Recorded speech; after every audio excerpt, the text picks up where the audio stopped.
This is not going to be like this. We have put it in order. We have recovered our strength.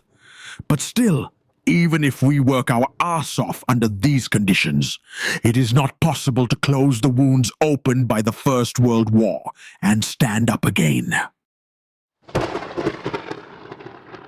Welcome to Austria, where your first accomplishment is simply surviving birth in a century that has the geopolitical stability of a Jenga tower in an earthquake. I want to tell you something before continuing the video. Today is my birthday, and I would be very happy if you subscribe and comment as a birthday gift. Let's continue watching now. Your first memory? It's not a warm embrace or lullabies. It's your father's permanently disappointed face. Because while some kids get bedtime stories, you get life lessons in why you'll never be good enough, a theme that sticks around like an unwanted house guest. Childhood, if you can call it childhood in the early 20th century. Your father, a customs officer with the emotional range of a rock, believes that an old-fashioned beating is the pinnacle of love. Apparently, he's not the hugging type. You learn quickly that hitting back is a bad idea. So is breathing too loudly or existing.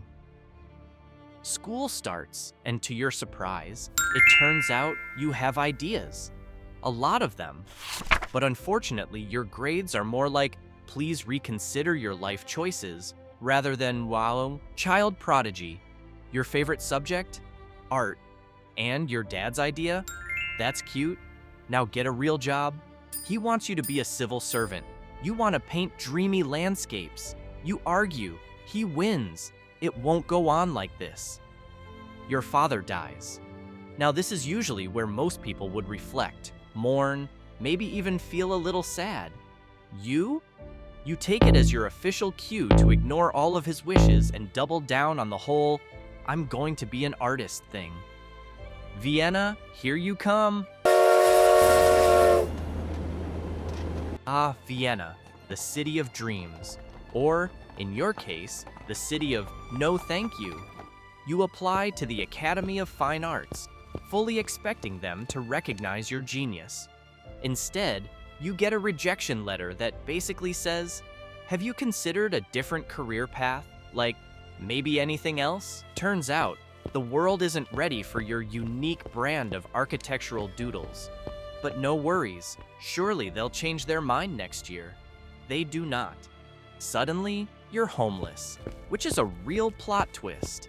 You go from dreaming of a prestigious art career to painting postcards for tourists who just want a quick souvenir.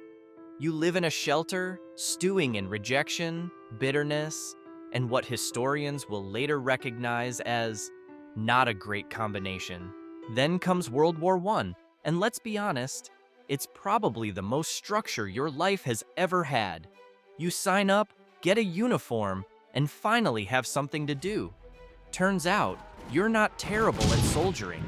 You deliver messages, dodge bullets, and survive more explosions than a Hollywood action hero.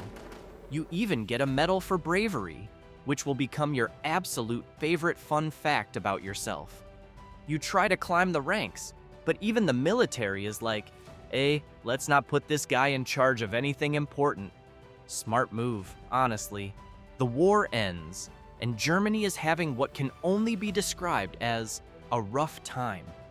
The economy is tanking, people are unhappy, and suddenly, having a loud voice and a strong opinion is a marketable skill. You find yourself drawn to politics, mainly because shouting at people and blaming others for your problems is way easier than self-reflection. You join a small political party, and because you have the charisma of a very angry motivational speaker, you climb the ranks fast. Before you know it, you're leading rallies, writing manifestos, and convincing an alarming number of people that you have all the answers. Step 1. Rebrand.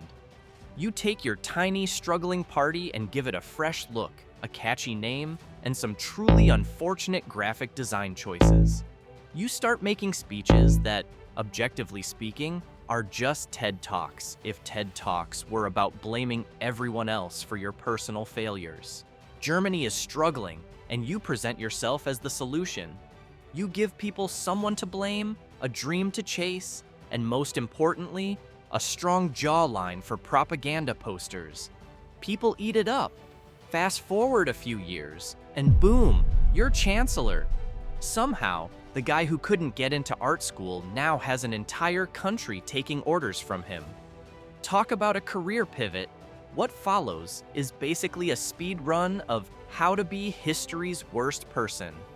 You consolidate power, remove opposition, and make the absolute worst possible decisions on a global scale.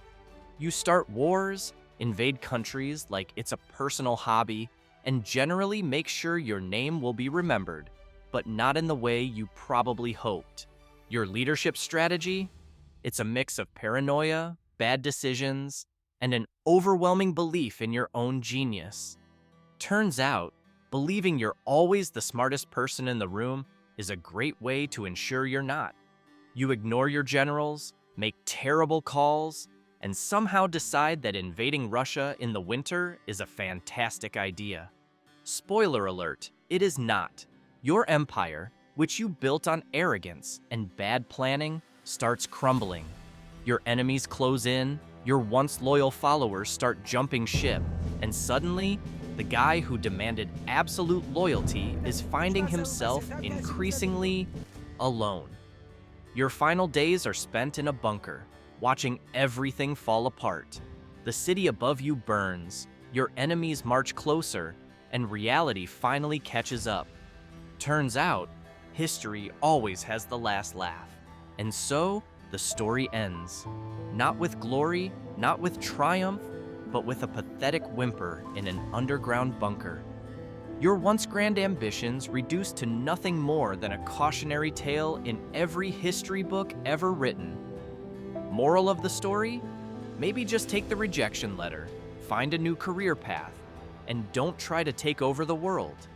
But hey, hindsight is 20/20. Today is my birthday. I would be very happy if you subscribe and comment.